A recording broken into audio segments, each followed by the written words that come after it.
Bonjour, aujourd'hui nous allons voir ensemble, essayer de creuser le chapitre 13 de l'Apocalypse. C'est un chapitre qui est très important car il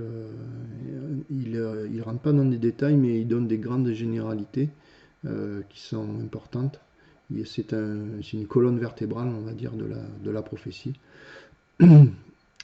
et très riche. Ce que nous pouvons dire d'abord, c'est que il y a deux façons de voir les choses dans le démarrage de ce chapitre. On peut y voir, parce que le dernier verset du chapitre 12, que si vous avez une traduction seconde comme moi, protestante, plutôt d'origine protestante, le chapitre 12 finit par le verset 18, c'est-à-dire et il se tint sur le sable de la mer. Mais dans d'autres traductions, nous l'avons en début du chapitre 13. Donc je voulais quand même vous parler de ce verset-là, qu'il est, à mon avis, important d'aussi considérer qu'il peut être mis en premier dans ce chapitre 13. Bien que, en fait, tout le livre de Jean a été n'est qu'une seule vision. Donc c'est après que les choix des chapitres et des versets ont été faits. Mais en fait, tout le livre de Daniel ou de Jean, sont un seul livre, un seul en rouleau. C'était des rouleaux. Voilà. Et après, on a rajouté. Donc les deux hypothèses peuvent se tenir, c'est une question de choix. Donc nous allons commencer d'abord par la vision classique que nous retrouvons en général, c'est-à-dire le mettre à la fin, ce verset du chapitre 12. Et là, nous voyons ce verset qui est « il se tint », c'est-à-dire en parlant du dragon, il se tient sur le sable de la mer. Et ça, c'est à la fin de l'histoire. Donc, quand la femme s'en va au désert et est nourrie pendant un temps des temps, 1260 jours, 3 ans et demi, et pendant ce temps-là, il y a la postérité de la femme, ceux qui gardent les commandements de Dieu et qui ont le témoignage de Jésus, qui sont persécutés. Donc c'est à ce moment-là que le diable se tint sur le sable de la mer. Et donc ça voudrait dire que en fait le dragon est assis sur le peuple de Dieu, c'est-à-dire qu'il le domine. Et voilà, donc ça c'est une possibilité. Au chapitre 20 du verset 8 de l'Apocalypse, nous voyons aussi que le sable de la mer, cette population aussi nombreuse que le sable de la mer, peut aussi correspondre au peuple qui a suivi le dragon. Mais il faut quand même distinguer, c'est-à-dire qu'il y a un choix qui est fait. Il y a deux alliances qui sont faites.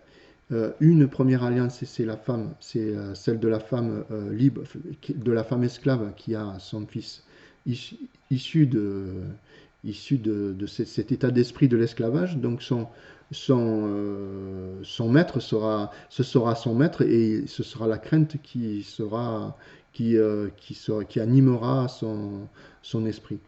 Alors que celui de la femme libre, ce sera un enfant qui fera confiance à la parole de son père et qui se considérera précieux comme son fils. Voilà, là nous avons donc les deux alliances, mais c'est vrai que ça sépare deux peuples différents qui sont tous les deux aussi nombreux que le sable de la mer et qui correspondent malgré tout au sable de la mer à l'origine que en fait tous ces enfants, Dieu ne fait point de distinction. Il est contraint de se soumettre à leur choix. Donc là, le dragon est sur le sable de la mer, sur le peuple de Dieu. Il le domine. Dans certains manuscrits, alors nous pouvons voir aussi que ça peut être interprété que c'est le témoignage de Jésus qui est assis sur le sable de la mer.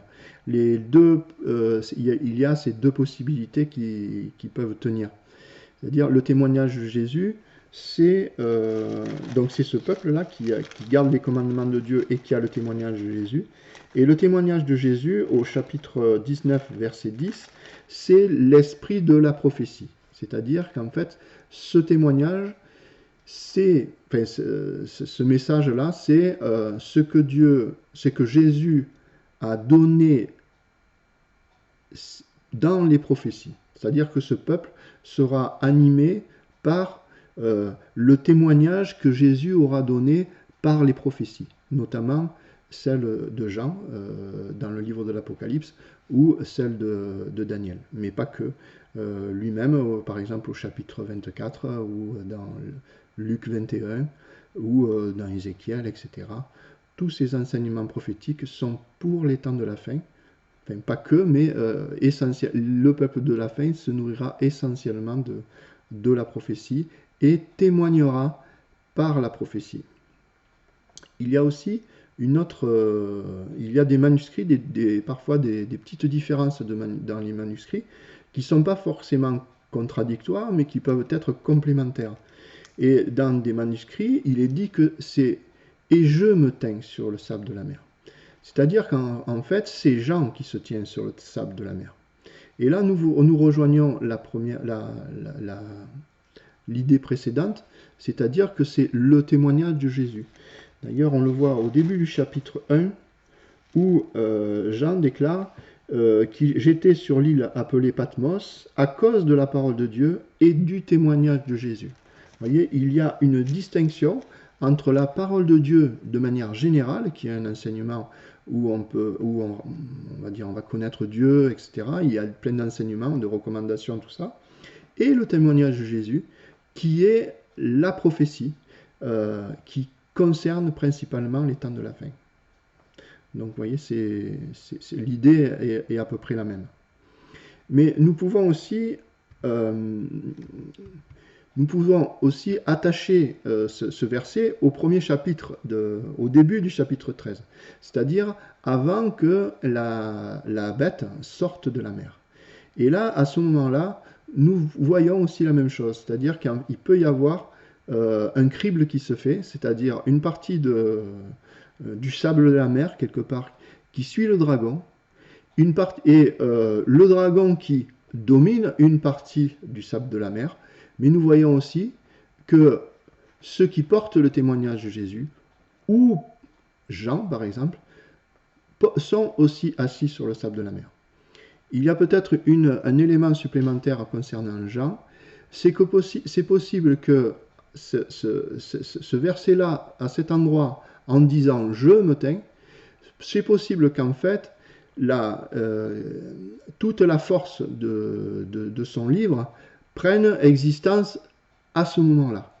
Car le livre de Daniel, dans l'histoire chronologique de sa révélation, commence avant la montée au chapitre 8 notamment et au chapitre 11. Ça commence avant la montée de la bête de la mer.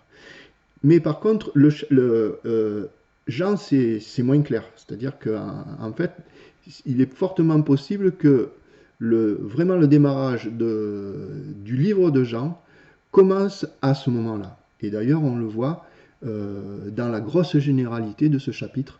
C'est-à-dire que là, la prophétie démarre dans le livre de Jean, quand la bête sort de la mer. Alors, pour ma part, je pense que toutes les interprétations sont bonnes.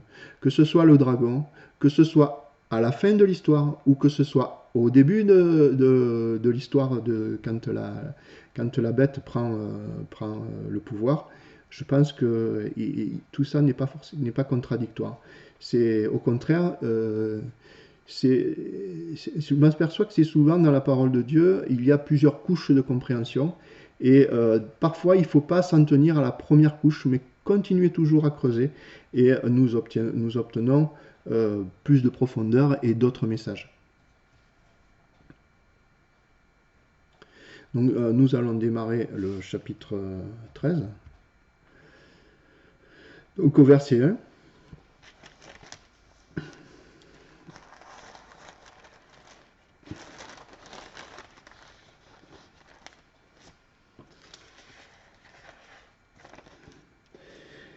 Puis je vis monter de la mer une bête qui avait 10 cornes et 7 têtes, et sur ses cornes 10 diadèmes, et sur ses têtes des noms de blasphème.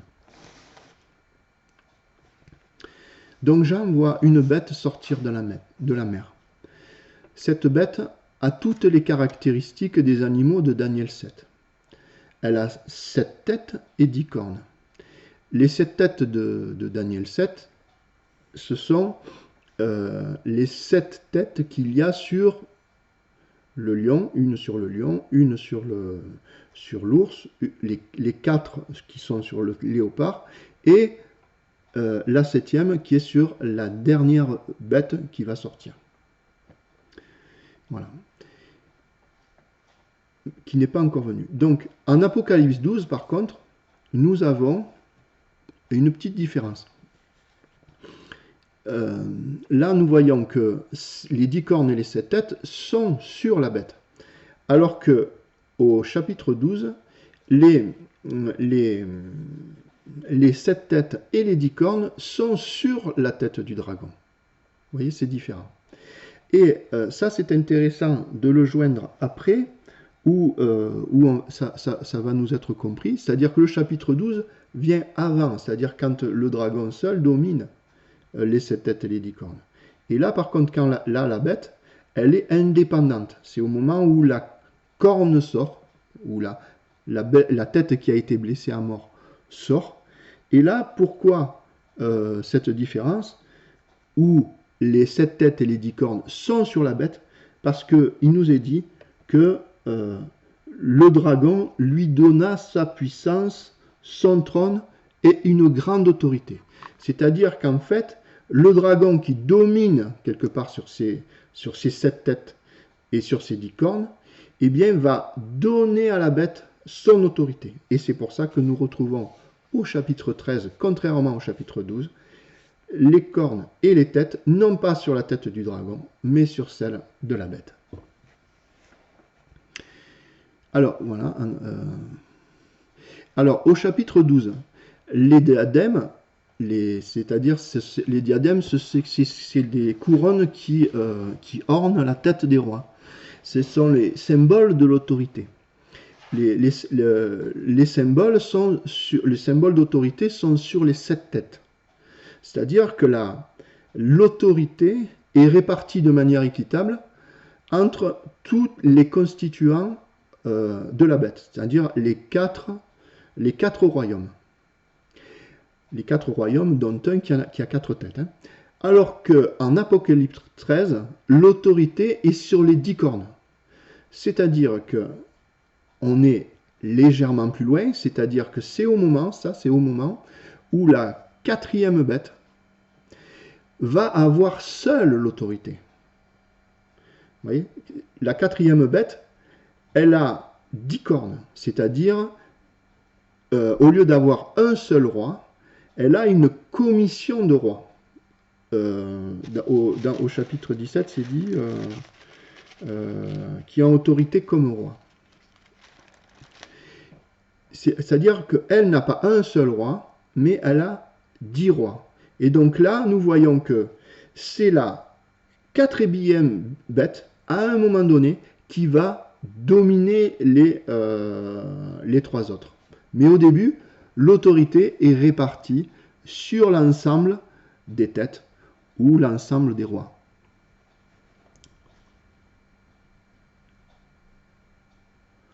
Donc là, j'ai mis, nous allons le voir un peu plus loin, le temps d'Apocalypse 13, et quand la 4e bête de Daniel prend seule le pouvoir, et là, et abaisse les 3 rois des autres royaumes. Alors, je vais continuer, vous comprendrez. Donc là, j'ai dit bien 3 rois et pas 3 royaumes. C'est-à-dire que la 4e bête abaisse en réalité les 3 rois des autres royaumes. Il y a une petite précision à faire, que j'aimerais faire. Ces têtes, en fait, sont 7. Mais il est parlé de 4 rois au verset 7-17. Vous voyez, il est parlé de 4 rois. Et mon point de vue là-dessus, les 3 premiers animaux pourront exercer une autorité tournante. C'est-à-dire que nous pouvons avoir, comme le fonctionnement de l'Europe, nous pouvons avoir pendant 6 mois le lion, 6 mois l'ours, 6 mois le quatrième animal, par exemple. Eh bien, mais, vous voyez, ce quatrième animal qui serait à l'image, par exemple, du Royaume-Uni, qui serait constitué de 4 pays différents, eh bien, le Royaume-Uni a une entité principale qui est le représentant de l'Angleterre qui domine en réalité les 4. C'est-à-dire que ce que je pense, c'est que il y a une distinction de la part de Dieu pour nous montrer quel est ce troisième animal. Et là, moi, je pense que le troisième animal dont il est parlé, c'est le Royaume-Uni, car c'est un royaume qui a 4 têtes. Mais dans la réalité des faits, c'est essentiellement un des rois, celui de l'Angleterre, qui a autorité principale sur les 4 autres. Voilà, c'est pour ça qu'il nous est parlé au verset 17 que la bête, c'est mal traduit, mais aura 4 rois qui s'élèveront de la terre. Alors, le terme, cette bête, monte de la mer. Il y a un mot manquant dans la traduction, le mot ek, qui veut dire de l'intérieur. Vous voyez, là, on monte de la mer, on pourrait dire qu'elle flotte, mais non, là, c'est ek, qui ça veut dire de l'intérieur de la mer. Et la mer, dans Apocalypse 17, verset 15, où la prostituée, sur quoi la prostituée est assise, ce sont les peuples, les nations, les langues, etc. Mais ce sont les populations qui existent. Voilà, cette mer. Donc, et les profondeurs de la mer, en fait, signifient l'abîme. Voyez ? Et nous retrouvons cette notion dans la Genèse, quand les écluses de l'abîme se sont ouvertes, ou dans Jonas, qui est tombé dans l'abîme, c'est-à-dire dans les profondeurs de la mer. Nous retrouvons cette bête aussi qui va tuer les 2 témoins au chapitre 11, verset 7. Vous voyez, alors, la bête qui était montée de l'abîme vient tuer, vaincre et tuer les 2 témoins. Donc pour résumer cet élément, nous pouvons dire que la bête est venue des profondeurs de la volonté des hommes, c'est-à-dire de la... Vous voyez, c'est venu des profondeurs de la volonté des hommes. Alors, quelques éléments complémentaires. Le mot bête, dans la Bible, ça c'est des bases qu'il faut que vous compreniez et que vous, que ce soit des lignes jaunes à ne pas dépasser. Le mot animaux, bête, signifie ce sont des royaumes. Exemple dans Daniel 7, 23. Ce sont des royaumes. Alors, dans Daniel 7, 23, nous avons le 4e animal, c'est un 4e royaume. Voyez. Alors, il y a des erreurs, il y a plusieurs erreurs, j'en ai parlé, je pense, dans d'autres vidéos, mais on peut en voir une aujourd'hui si vous voulez. Au verset, chapitre 17, il y a une erreur de traduction. C'est quand il est dit au verset 11, « Et la bête qui était et qui n'est plus est elle-même un 8e roi. » Vous voyez, là, il y a une contradiction parce qu'on nous parle d'une bête qui était, qui n'est plus, est elle-même un 8e roi. Eh bien là, il y a une erreur de traduction parce que le mot roi n'existe pas. Voyez ? C'est-à-dire que, il y a des petites subtilités qui nous faussent les choses. Ça veut dire que la bête qui était, qui n'est plus, en fait, n'est pas un roi, mais c'est une bête. Vous voyez, ça modifie tout. Et donc ça, il faut faire très attention. Il faut respecter ces éléments. C'est-à-dire, quand il est parlé d'une bête, c'est un royaume, c'est-à-dire un pays. Et quand il est parlé de cornes, par exemple, les 10 cornes, au chapitre 7, 24 de Daniel, ce sont 10 rois. Ce ne sont pas 10 royaumes. Vous voyez, où la grande corne, c'est le roi de Javan, par exemple. C'est le premier roi. Voilà, bien là, nous avons les rois, ou les 2 cornes du bélier de Daniel 8, eh bien, ce sont les rois de Médie et de Perse. Ce n'est pas des royaumes, ce sont des rois. Donc voilà. Et ça, il faut respecter cela. Il y a des éléments qu'il faut respecter pour comprendre les prophéties. Et ça, c'est des bases. Après, parce qu'à chaque chose, par exemple, l'eau, vous voyez, la mer, tout ça, bon, ça représente des populations, parce que tout l'Apocalypse est symbolique, et une partie de Daniel. Donc il faut apprendre ce décodage, ce langage-là. Par exemple, les 7 têtes, c'est quoi? Eh bien, nous avons la réponse au chapitre 17, eh bien, au verset 9. Les 7 têtes au verset 10, pardon, ce sont aussi 7 rois. Vous voyez, donc les têtes, ce sont des rois. Mais c'est dit aussi que ce sont des montagnes. Voilà. Alors là, c'est un peu plus compliqué. Pour les 7 rois, c'est facile. Mais pour les 7 montagnes, c'est un peu plus compliqué. Alors, par exemple, nous avons des éléments. Les montagnes représentent dans Psaume, au psaume chapitre 37, verset 7, ça représente la justice de Dieu. Vous voyez, c'est une montagne, c'est quelque chose qui... Voilà, c'était comme la montagne, c'est la justice de Dieu, c'est la loi de Dieu, c'est ce qui émane de Dieu. Dans Ésaïe 9,14, c'est le magistrat. C'est-à-dire que la montagne, c'est plutôt la tête. La tête, en Isaïe 9,14, c'est le magistrat. C'est-à-dire celui qui fait respecter la justice. Vous voyez? Mais dans Ézéchiel 6, verset 3, les montagnes représentent l'ensemble du peuple d'Israël. Voilà. Et à mon avis personnel sur ces choses, c'est que les 7 têtes sont les 7 représentants de l'autorité qui sont à la tête des 4 pays qui représentent l'Israël de la fin. Vous comprenez? C'est-à-dire que ces 4 pays qui vont s'associer vont être l'Israël de la fin. C'est-à-dire que c'est ceux qui porteront, ce sera 4 pays chrétiens, vous voyez, ça représente ce peuple-là.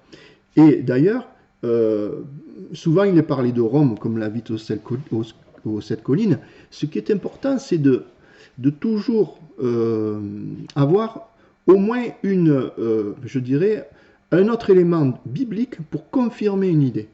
On ne peut pas utiliser, que ce soit l'histoire ou sur des détails à la limite, mais sur des points importants, on ne peut pas utiliser des raisonnements ou des points historiques de l'extérieur sans l'établir déjà par une confirmation biblique.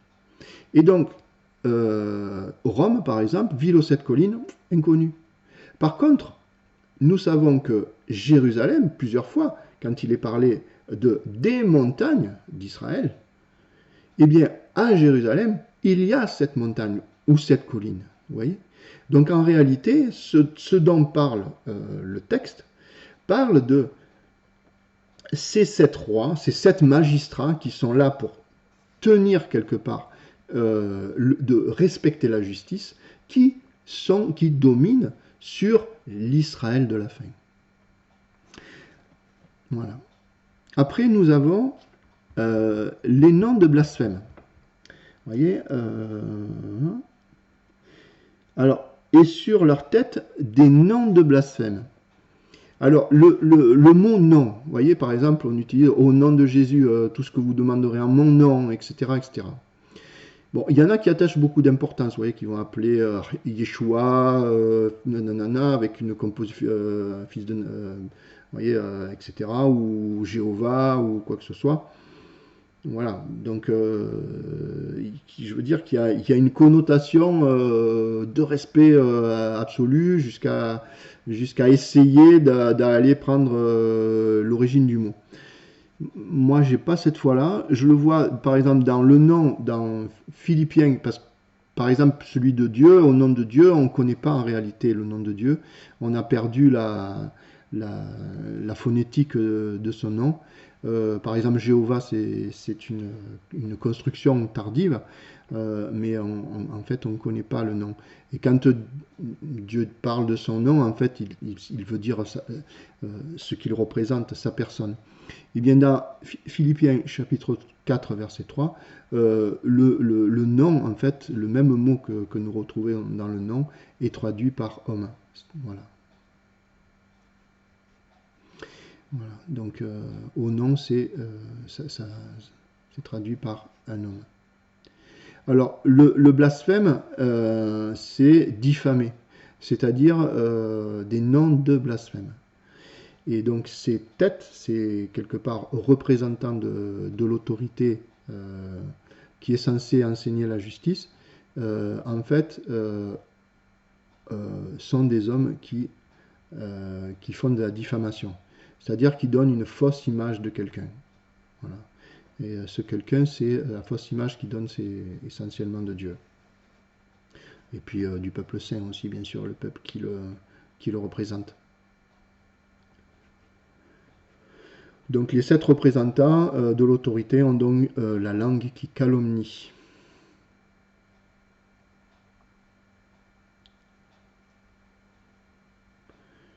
Alors, des fois je me perds avec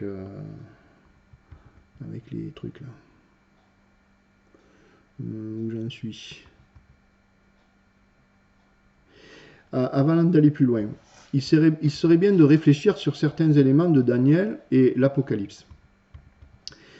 Les 4 animaux de Daniel ne sont pas les 4 royaumes du passé, mais l'association de 4 pays qui sont de la même ethnie et qui feront une alliance. Alors, je ne crois pas que je vais parler de ça aujourd'hui, c'est un peu plus compliqué, mais je peux vous mettre sur la piste. Dans Daniel 8, verset 22, il est dit que les 4 pays, que les 4 royaumes seront de la même nation. Et en fait, ce terme de nation représente la même ethnie. Il n'est pas dit du même royaume, mais de la même nation, c'est-à-dire de la même race, de la même ethnie. Voilà. Donc ces 4 royaumes qui sont au chapitre 7, nous les retrouvons au chapitre 8, et en fait, c'est la même race. Voilà. Mais ils ne sont pas issus du même royaume. Et donc, ils vont faire une alliance. Au chapitre 7, nous les voyons qui sont 4 animaux différents, alors qu'au chapitre 13, eh bien, ils sont semblables au léopard. C'est-à-dire qu'en fait, ils sont semblables au léopard, c'est-à-dire le léopard, il a 4 têtes, mais c'est une seule bête. Eh bien, la bête d'Apocalypse 13 est constituée des 4 animaux de Daniel 7, mais en réalité, elle est une seule entité, une association. Comme, je vous en parlerai plus tard, la deuxième bête du chapitre du verset 11. Donc dans Daniel 7, les 4 sortent ensemble de l'eau, et Daniel les illuminaire, vous voyez au chapitre 7, le vent souffle sur la mer, et les 4 animaux sortent ensemble de la mer. Et Daniel, là, va dire la première, la deuxième, etc. Eh bien, nous retrouvons la même chose, Jean fait la même chose au chapitre 4, verset 6. C'est-à-dire que au chapitre 4, verset 6, nous avons la même chose avec les êtres vivants.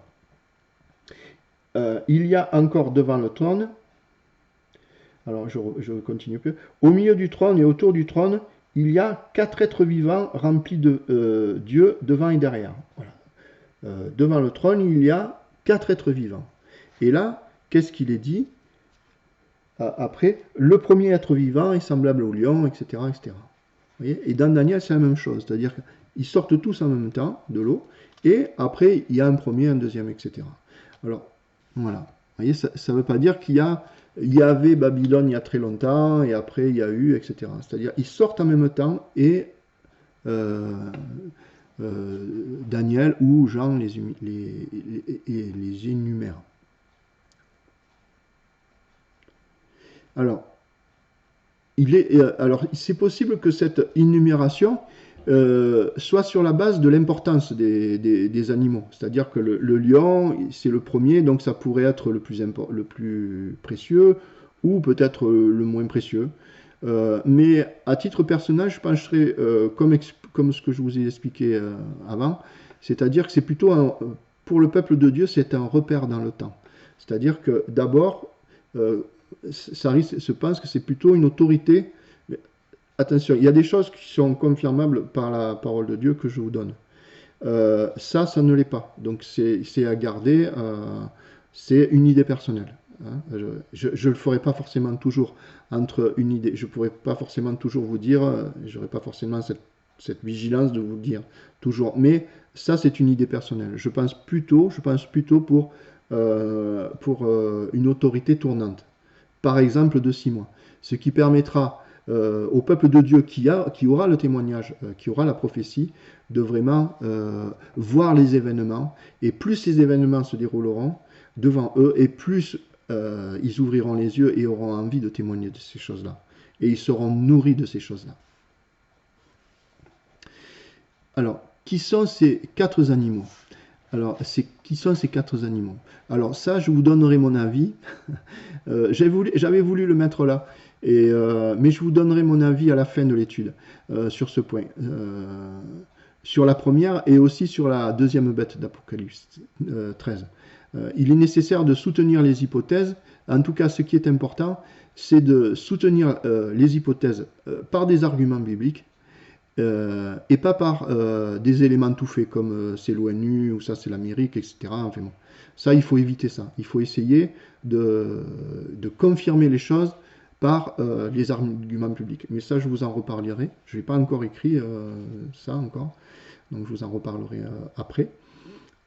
Voilà, après, tout le monde, on a le droit.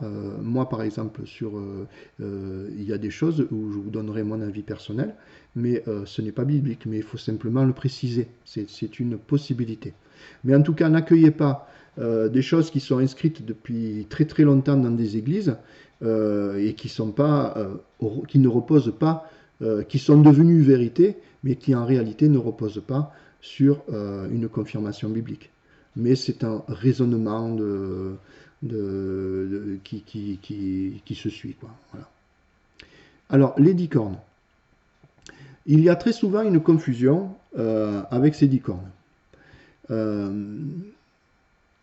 On les assimile très souvent à 10 royaumes, à l'Europe par exemple. Alors que le texte nous dit en plusieurs fois, les 10 cornes, que ce soit dans Daniel 7, verset 24, ou dans Apocalypse 17, que ces 10 cornes, ce sont 10 rois, ce ne sont pas 10 royaumes. D'ailleurs, si nous reprenons même ceux qui portent ce message-là, souvent voient ça au moment de la constitution de l'Europe, au moment comment dire, de la division du royaume romain, de l'Empire romain, et donc ils voient les 10 royaumes. Mais en réalité, ce que nous pouvons voir, c'est que on peut y trouver 10 royaumes, hein, mais en réalité, il y en a toujours eu une multitude, en fait. Là, par exemple, on était à 27. Le royaume est sorti. Alors, je crois que le fondement de l'Europe, ils ont toujours été divisés jusqu'en 1956, après la dernière guerre mondiale, où là, il y a eu l'association de 6 pays qui se sont faits. Après, on est passé à 9. Il y a eu un moment où il y en a eu 10. Et après, on est passé à 12. Et maintenant, on est à 27 et plus. Et puis, il y en a d'autres qui doivent rentrer. Enfin, donc voilà, c'est... Alors, toujours faire attention. Si c'est 10 rois, c'est pas 10 royaumes. Voilà. Après, vous pouvez penser ce que vous voulez. Mais c'est comme ça qu'il faut voir les choses. Et souvent, on flirte entre tout, on mélange tout. Hein. Alors, il est bien de constater que du début d'Apocalypse, alors ça, là, il y a un autre élément que je vous donne des éléments, là, je vais peut-être pousser un peu trop le bouchon, ça complique les choses, mais tant pis, c'est des informations que tous ne peuvent pas comprendre, mais que pour d'autres, ou dans le temps, quand le fruit sera mûr, eh bien vous reprendrez et ça vous aidera à comprendre. Alors, il est bien de constater que du début d'Apocalypse jusqu'à la fin, il ne nous est jamais parlé de cette corne. Mais ce groupe reste toujours 10 tout le long. C'est-à-dire, vous voyez, dans Daniel, il y a toujours 10 cornes. Dans Apocalypse, il ne nous est jamais parlé de cette corne. Mais toujours, elle reste toujours 10 jusqu'à la fin. Vous voyez, et ça, c'est apparemment, c'est une. Il y a une. En apparence, il y a une contradiction avec Daniel 7, versets 8 et 24, où nous avons l'impression que quand sort la petite corne, 3 des 10 cornes sont arrachées. Vous voyez, quand on lit le texte en français, on a cette impression que quand la petite corne sort, 3 des 10 cornes sont arrachées. Et il nous est dit au verset 24, un autre s'élèvera après eux. Vous voyez, c'est au masculin. C'est-à-dire un autre roi s'élèvera après eux. Il sera différent des premiers et il abaissera 3 rois. C'est-à-dire que jusqu'à présent, on nous parlait de 10 cornes. Et on nous parlait de la petite corne. Et au verset 24, hop, on change de manière de communiquer. On parle que cette petite corne devient un roi, elle sera différente des premiers et elle abaissera 3 rois. Vous voyez ? Donc là, il y a une différence dans le langage. Le langage change dans le texte. Et en araméen, au verset 8, alors, 3 des premières cornes. 3 des premières. Alors, première, ça peut être traduit de l'avant, c'est-à-dire les 3 qui sont devant, qui sont les majeurs. 3 des premières, des premières cornes ont été castrées. C'est pas arraché, mais c'est castré. Vous voyez ce que c'est castré? C'est voilà, c'est on coupe les testicules, on coupe, comment dire, la virilité. C'est-à-dire, vous voyez, ils sont castrés. 3 des premières cornes ont été castrées. Donc ces 3 rois castrés, en réalité, ne sont pas ceux des 10 cornes, mais ce sont ceux dont il est parlé. D'ailleurs, c'est incroyable parce que on pourrait s'attendre, dans l'explication du messager, qui va donner l'explication au verset Daniel, au chapitre 7, verset 16, il se tourne vers plusieurs personnes qui sont à côté de lui et il demande des explications. Et la première des choses que va donner le messager, c'est pas de dire, comme au verset 18, mais les saints recevront le royaume, ils possèdent le royaume éternellement d'éternité. Non, il ne commence pas par ça. Il commence par le verset 17. Et là, c'est traduit, ces 4 grands animaux, ce sont 4 rois qui s'élèveront de la terre. Vous voyez ? Il commence par ça, dans son explication. Ces 4 grands animaux, ce sont 4 rois qui s'élèveront de la terre. Et là, on va voir que, et moi je vous dis qu'en fait, ce sont 3 des 4 rois du verset 17 qui vont être castrés. Mais je vous parle de ça, il faudrait faire vraiment qu'une étude là-dessus. Mais en fait, dans ce verset 17, il y a quelques précisions qu'il faut amener. Ce verset comporte des erreurs de traduction qui induisent en erreur et que je voudrais soulever avec vous. Il est dit que ces 4 animaux, ce sont 4 rois qui s'élèveront de la terre. Voyez ? Ces animaux, là je vous ai dit tout à l'heure qu'il faut respecter les choses. Les animaux, ce sont des royaumes, ce ne sont pas des rois. Et là, le texte, eh bien, nous dit quelque chose de différent. Ces animaux, ce sont 4 rois, ces 4 animaux, ce sont 4 rois qui s'élèveront de la terre. Donc là, il y a une première contradiction. Après, Daniel voit, lui, au verset 2 ou 3, mais bon, peu importe, je crois que c'est 2. Oui. Il voit 4 animaux sortir de la mer. Et qu'est-ce que lui dit le messager? Il lui parle de 4 rois qui sortiront de la terre. C'est bizarre. Vous voyez? Là, il y a une deuxième contradiction. Daniel voit 4 animaux sortir de la mer. Il demande une explication. Et le messager lui dit, eh bien, ces animaux, ce sont des rois qui sortiront de la terre. Deuxième contradiction. Après, il y a une autre contradiction. Parce que dans l'hypothèse qui est soutenue en général que le lion c'est le royaume de Babylone, etc., le deuxième c'est les Mèdes et les Perses. Il y a une contradiction aussi. Dans Jérémie 25, 12, si vous le prenez, il nous est dit qu'au moment de la chute de Babylone, eh bien, il n'y aura plus de roi sur Babylone. Et la ville tombera dans des ruines éternelles. Il y a là, dans la chronologie de Daniel, nous sommes au dernier roi de Babylone, Belshazzar. Il n'y aura plus jamais d'indépendance de Babylone. Après, ils vont être sous la domination des Mèdes et des Perses, enfin des Perses essentiellement, et après de la Grèce, de Rome partiellement, etc. Il n'y aura plus jamais d'indépendance de roi à Babylone. Voilà. Et donc là, il y a une contradiction dans le texte aussi, quand il dit il y aura encore 4 rois, vous voyez, voilà, qui vont venir.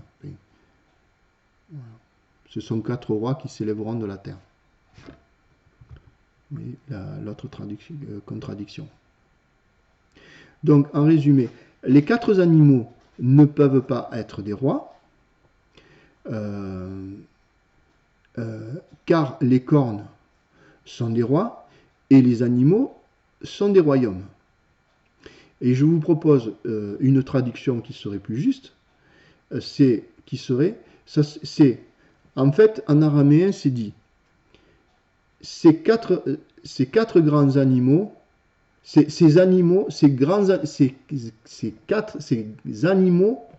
grands animaux, pardon, sont 4. 4 rois s'élèveront de la terre. C'est-à-dire que dans le texte araméen, il y a une distinction, c'est-à-dire qu'il dit, il y a 4 animaux, 4 rois s'élèveront de la terre. Mais en réalité, ça veut dire que ces 4 animaux ne sont pas 4 rois qui s'élèveront de la terre, mais ces 4 animaux auront 4 rois qui s'élèveront de la terre. Voilà. C'est-à-dire, il y aura un roi sur le lion, un sur l'ours, le principal qui dominera sur le léopard, et c'est ces 3-là qui sont castrés, et le 4e, c'est la petite corne, ou ce roi qui monte sur la 4e bête. Voilà. Donc maintenant le verset 2 du chapitre 13.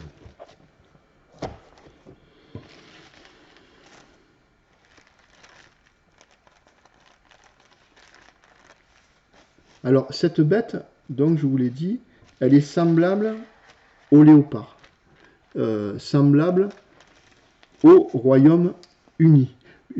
La bête que je vis était semblable au léopard. Voilà. Donc en fait, elle est semblable au léopard. Elle est semblable au Royaume-Uni. C'est donc l'association de 4 pays avec au terme de cela la suprématie d'un seul. C'est-à-dire quelque part ce qui se passe pour le léopard, eh bien ça se passe aussi pour la bête. C'est-à-dire que au terme de tout ça, il y a quelque part une répartition des pouvoirs, mais dans la continuité de l'histoire, un seul prend le pouvoir, et ce sera la petite corne qui sera sur le quatrième des royaumes.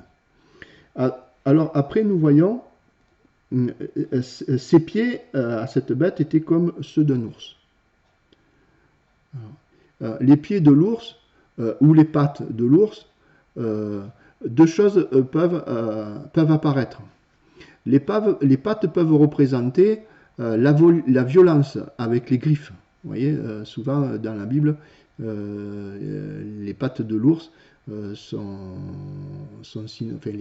griffes de l'ours sont synonymes de violence. C'est un animal qui est au même titre que le lion, voire même qui vous déchire, quoi.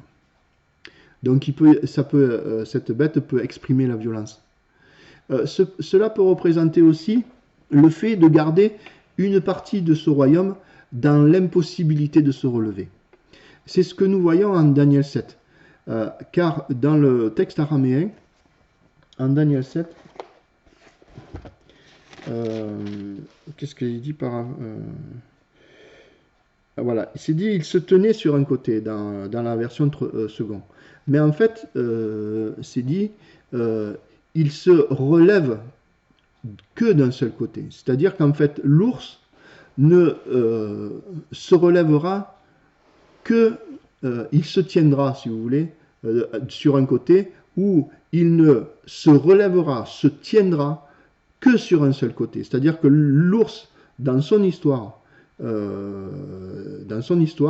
va être brisé et ne se relèvera que d'un seul côté. Mais il gardera, il aura trois côtes dans la bouche, et on lui dira mange beaucoup de chair. C'est-à-dire que ce pays-là est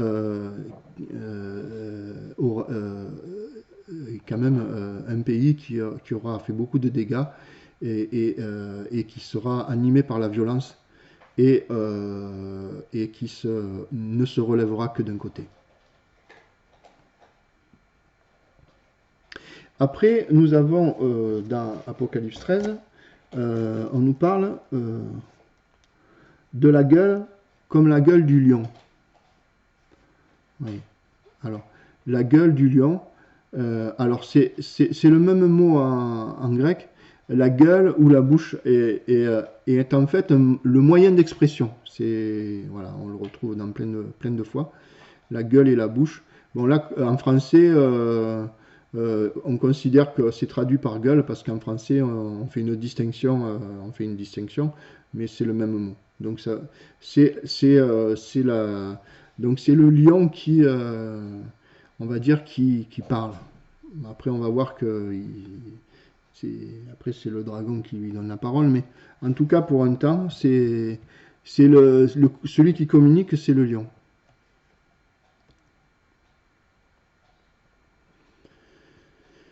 Et donc, ce lion que nous retrouvons dans Daniel 7 a des ailes d'aigle. Et dans Exode chapitre 19, verset 4,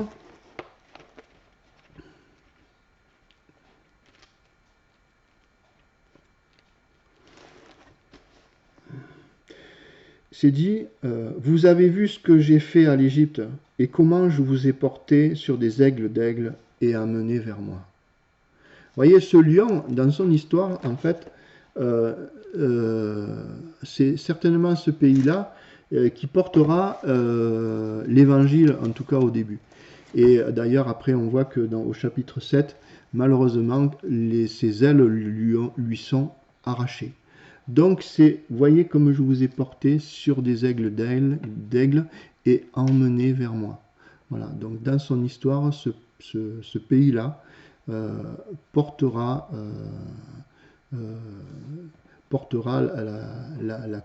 la connaissance vers Dieu, portera les personnes vers Dieu. C'est le symbole de la capacité à mener vers Dieu. Donc dans le discours, cette bête gardera aux yeux du monde le fait de représenter l'autorité divine, la bienveillance, ce qui conduit vers Dieu. Voilà. Elle gardera en tout cas pour un temps, elle gardera cette notion-là. Donc ces quatre pays auront auparavant porté l'évangile, mais ils auront été meurtris. Ils auront été meurtris par le faux prophète. Euh, alors là, je me suis un peu emmêlé. Alors, il faudrait que je reprenne un peu mon texte là. Ces quatre pays auront été auparavant auront porté l'évangile, mais ils auront été meurtris par le faux prophète. Mais ça, je ne vais pas vous l'expliquer là, je vous en reparlerai à un autre moment, parce que c'est justement en amont de l'Apocalypse qu'on voit ces choses-là, c'est dans Daniel. Mais ça, je vous en parlerai quand nous ferons la deuxième partie de la seconde bête, là, d'Apocalypse 13, où nous verrons qui est derrière cette bête qui sort de la terre, cette fois-ci, et qui a deux cornes, c'est-à-dire deux rois, semblables à ceux d'un agneau. Je vous en parlerai à ce moment-là.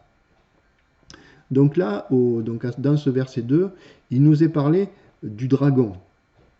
Donc le dragon, en Apocalypse 12, verset 9, le dragon désigne le diable, Satan, le serpent ancien.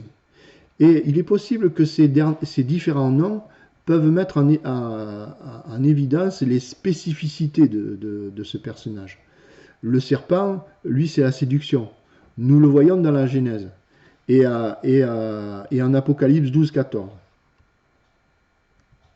Alors, il faut faire attention parce que ça, je m'en aperçois, et même pour soi-même, il faut faire attention. Il faut être vigilant à garder toujours ça à l'esprit, pour soi-même d'abord, et de ce qu'on entend. Il sait se servir de la parole de Dieu. Un des bons critères pour reconnaître si la chose vient de serpent, moi je sais que pour ma part, c'est que le serpent ternit l'image de Dieu. Voilà. Ça, pour moi, c'est un critère important. C'est-à-dire qu'il y a des lignes blanches que je ne permets pas quand ça ternit le caractère de mon Dieu. Donc, il ne faut pas perdre de vue la bonté de Dieu, en sachant quand même, en restant quand même vigilant, que Dieu a parfois des avertissements qui peuvent nous déranger. C'est-à-dire que parfois, il peut dans nos consciences ou au travers d'autres personnes ou au travers de ce qu'on peut lire, par exemple, on peut être repris dans nos consciences parce que Dieu est bon, mais toujours garder à l'esprit que Dieu n'est pas là pour nous imposer ou nous contraindre par la violence ou par la peur, la peur du châtiment, mais il est là comme un père à être à nos côtés pour nous conduire dans ces conseils qu'il veut nous donner pour aller vers le meilleur. Donc le dragon est en général assimilé à la violence. Nous le voyons au chapitre 12, quand il est dans le ciel avec sa queue, et aussi un peu plus loin au chapitre 12, quand il combat Michael dans le ciel avec ses anges. Alors ça veut dire qu'il use de violence. Voilà. Il use son moyen, par exemple, il use de violence par le faux prophète. Vous voyez la queue du dragon, dans Ésaïe chapitre 9, 14, la queue du dragon, c'est le faux prophète, c'est le prophète de mensonge. Vous voyez, le dragon, il va utiliser notamment sa queue, c'est-à-dire la deuxième bête, pour exercer la violence. Et on le voit, si vous reprenez le chapitre 13, à partir du verset 11, vous verrez que la violence, particulièrement l'autorité de la bête qui est violente, s'exerce énormément par celui qui y est soumis, c'est-à-dire par le faux prophète. Et on voit aussi que quand le dragon n'a plus sa place dans le ciel, il est précipité sur la terre. Et qu'est-ce qu'il va faire? Malheur à la terre et à la mer, car le dragon est tombé et voilà, ça va mal se passer. Alors, sa bouche a une action régulière. Vous voyez, la bouche du dragon a une action régulière. Alors, il a la volonté de dévorer, par exemple, l'enfant mâle, au verset 15. Voilà. Alors, ces deux facettes du dragon peuvent agir. C'est-à-dire que Par exemple, ouais, je crois que c'est au verset, voyez, au verset 15, euh, au verset 15. Donc là, au verset 14, la femme s'envole au désert, loin de la face du serpent. Et de sa gueule, le serpent lance de l'eau derrière la femme. On voit que là, c'est le serpent qui fait l'action. Mais après, c'est dit, mais la terre secourit la femme et elle engloutit elle ouvrit sa bouche et engloutit le fleuve que le dragon avait lancé. Voyez. Donc les deux sont mêlés. Donc là, on voit qu'il y a deux facettes qui se passent. Mais elles ne sont pas forcément euh, indissociables. C'est-à-dire qu'il y a à la fois le serpent qui envoie de l'eau et il est dit que la terre engloutit le fleuve que le dragon a lancé. Nous voyons certainement ici les deux aspects de ce personnage qui en fait, il suscite la violence par la séduction. Vous voyez? C'est-à-dire que le serpent va séduire le fleuve, c'est-à-dire les hommes, pour s'en prendre à la femme, mais en réalité, il y a aussi le dragon qui est derrière tout ça, c'est-à-dire que la séduction qui est amenée, c'est la violence, c'est-à-dire créer de la violence dans les peuples. Et ça, c'est quelque chose que j'ai vu, moi, parce que je suis passé dans ma vie par des moments difficiles où j'ai été en prison, et j'ai pu réaliser l'effet de meute. Vous voyez, et là, nous verrons dans des situations extrêmes où nous nous retrouvons quelque part, soit une victime, soit tu es une victime, soit tu rentres dans la meute, eh bien, c'est très difficile de sortir de la meute. Vous voyez? Donc après, nous voyons que le dragon donne sa puissance à la bête. Et nous voyons en Apocalypse 12, verset 3, que le dragon agit avec sa queue. Comme je vous ai dit, là je reprends quelque chose que je vous ai dit, dans Ésaïe 9, 14, cette queue représente le faux prophète. Voilà. Et nous l'avons vu aussi, sa puissance du dragon se trouve dans sa parole. Vous voyez, c'est ça qui est important. C'est-à-dire que comme dans le Jardin d'Éden, la puissance du diable, elle est dans sa parole. C'est-à-dire, elle met le doute, etc. Elle influence. Vous voyez, c'est ça, la puissance du diable, elle est essentiellement dans sa parole. Alors, il va lui donner son trône. Alors là, il y a des choses à dire aussi. Hein. Alors, dans un premier temps, on peut dire que le diable, le royaume de ce monde, c'est la terre. Son trône, c'est toute la terre. C'est le prince de ce monde. Mais il y a une autre dimension qu'on peut voir, biblique aussi. En Apocalypse 2,13, à Pergame, nous avons le trône de Satan. Alors, Apocalypse 2,13.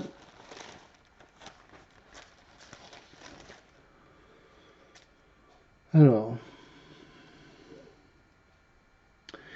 je sais où tu demeures, je sais que là est le trône de Satan. Tu retiens mon nom, tu n'as pas renié ma foi, même au jour d'Antipas, mon témoin fidèle, qui a été mis à mort chez vous, là où Satan a sa demeure. Vous voyez? Là est le trône de Satan, là à Pergame, là est là, c'est là où Satan a sa demeure. Alors, qu'est-ce que ça a à voir ce que je vous dis là? Ben, vous allez voir, vous allez comprendre. En fait, le mot Pergame, en hébreu, veut dire citadelle. Et on va continuer dans Jérémie 49. Vous allez voir, il y a quelque chose de bizarre. Versets 38 et 39. Jérémie 49, versets 38 et 39. Il nous est dit, c'est Dieu qui parle, « Je placerai mon trône dans Élam, et j'en détruirai le roi et ses chefs, dit l'Éternel. Mais dans la fin des temps, à la fin des temps, je ramènerai les captifs d'Élam, dit l'Éternel. Voyez, Dieu va placer son trône dans Élam et il va chasser le roi et les chefs qui y demeurent en Élam. Et dans Daniel 8.2, pour ceux qui découvrent, cette vidéo et qui n'ont pas vu d'autres vidéos dont je parle beaucoup plus notamment quand j'aime beaucoup le livre de Daniel, donc je parle notamment sur le chapitre 8. Et en fait, Daniel, au chapitre 2, 8, verset 2, pardon, il se voit dans la vision qui se déroule au temps de la fin, verset 17. Donc il se voit dans la vision qui se déroule au temps de la fin, et la vision commence au chapitre 8, verset 2. Et là, dans la vision, il se voit en Élam. Vous voyez ? Là où Dieu va mettre son trône à la fin des temps, et là où il va ramener les captifs. Il se voit en Élam, à Suse, dans la citadelle. Alors ce mot est traduit parfois par le temple, ou par la forteresse, ou par le palais, mais il est aussi traduit par la citadelle. Donc Daniel se voit en Élam, à Suse, dans la citadelle. Et nous avons, à la fin des temps, Daniel qui se voit dans son tombeau, à Suse, en Élam. Ce qui veut dire, c'est aujourd'hui le Khuzistan. Et bien ça, vous pouvez le retrouver, je vous le dis souvent dans mes vidéos, vous pourrez trouver ça sur Google Maps. Vous pouvez voir ce que Daniel voit à la fin, dans cette vision. Il se voit en fait dans son tombeau. Vous tapez Suse, Iran, Tomb of Daniel, et vous allez voir le tombeau de Daniel à Suse, au bord d'une rivière.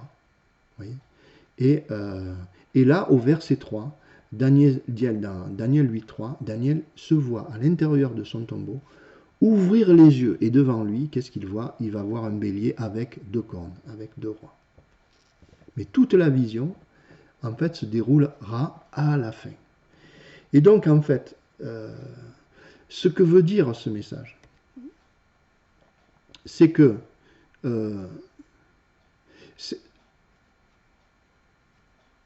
mais la symbolique de ces choses-là, c'est que c'est là où Satan a sa demeure.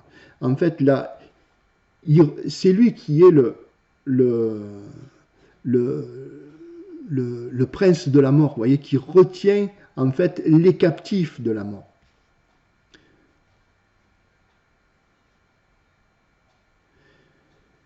Voilà, vous voyez. Et en fait, cette symbolique où Dieu va établir son trône où Satan a sa demeure, c'est-à-dire là où il y a la citadelle, là où il y a le tombeau de Daniel, eh bien ça veut dire que Dieu va ramener à la fin les captifs qui sont dans le tombeau. Et la bonne nouvelle est là, vous voyez. Mais donc quand il est dit qu'il va donner son trône à la bête, eh bien ça veut dire que il y a aussi cette dimension, c'est-à-dire qu'il y a la terre, soit, c'est vrai, mais il y a aussi une dimension spirituelle, c'est-à-dire déjà cette bête va participer à la mort de beaucoup, hein, mais pas que une mort physique. Elle va aussi véhiculer certainement aussi du spiritisme. Elle va provoquer des culpabilisations avec la peur de l'enfer. Vous voyez, beaucoup de choses vont tourner autour de la mort, de la peur d'obéir pour pas aller en enfer, parce qu'elle va véhiculer des valeurs où Dieu, en fait, le Dieu de ce christianisme qui se lèvera là, sera un Dieu de la peur. Et là, nous aurons certainement un cocktail qui va salir la réputation de Dieu et provoquer l'intolérance, la violence ou le découragement. Mais